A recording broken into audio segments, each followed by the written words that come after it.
وحلاقة أصبحت حاكمة تقود الوزارات والحاشية، تقودون بالسحر والشعوذة، تنحي الوزير أو القاضية. أن يكون أصلها حلاقة ليس عيبا، لكن أن تنقل مقص الشعر من صالون تزيين إلى قصر السلطة لتقص به أجنحة الناس، فهنا يكمن العيب. ليلى طرابلسي الحلاقة التي صارت ليلى بن علي الحاكمة كانت تملك محلا لتزيين الشعر داهمه زين العابدين بن علي يوم كان مديرا عاما للأمن الوطني.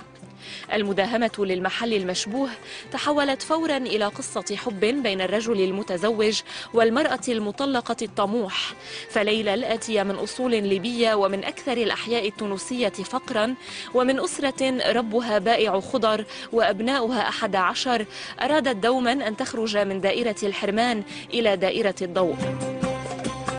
تزوجت وهي في 18، إلا أنها تطلقت بعد 3 سنوات لترتبط بعدها برجل أدخلها عالم الأعمال، فعملت في مجال السياحة والسفر وتجارة السلع بين تونس وإيطاليا، واتهمت حينها بعمليات تهريب حدودية حيث جرى توقيفها، كما اتهمت بالجاسوسية ضد تونس.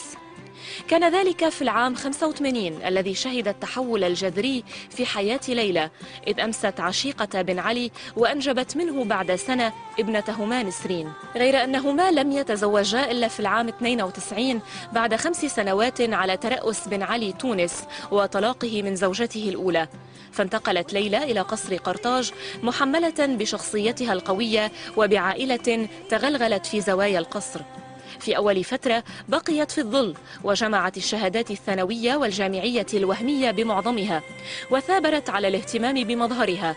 لاحقا انطلقت مرحلة العمل الفعلي، فبدأت بمحاربة الفريق الرئاسي المحيط بزوجها لتعزز دور أقاربها، لا سيما شقيقها بالحسن الذي بات وابنه عماد الرجلين الأكثر نفوذا في تونس بعد بن علي. وفيما كانت ليلى تكثف إطلالاتها الإعلامية ونشاطاتها الاجتماعية، كان رجال عائلتها أو مافياها يراكمون الثروات والاستثمارات في مجالات الطيران والاتصالات والسياحة والإعلام والمصارف، كل ذلك في عمليات فساد وسرقة وتهريب تورط فيها أقرباؤها في وقت كان الشعب يغرق في الفقر والجوع.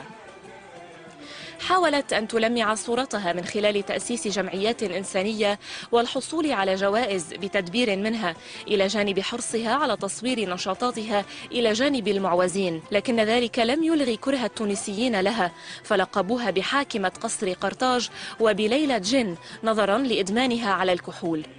إنما على المنابر بقيت ليلى صاحية، ورافقت زوجها في زياراته الرسمية، وخلال حملاته الانتخابية استغلت الفرصة لتظهر إعلاميا في إشارة إلى رغبتها بأخذ مكانه.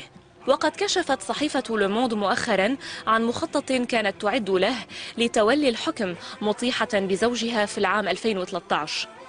حازت على سلطات أكثر من تلك التي يمنحها الدستور التونسي لرئيس الحكومة، فكانت تعين الوزراء والسفراء وتقيلهم، كما كانت تزج مسؤولين في السجن وتأمر بإطلاق سراح آخرين.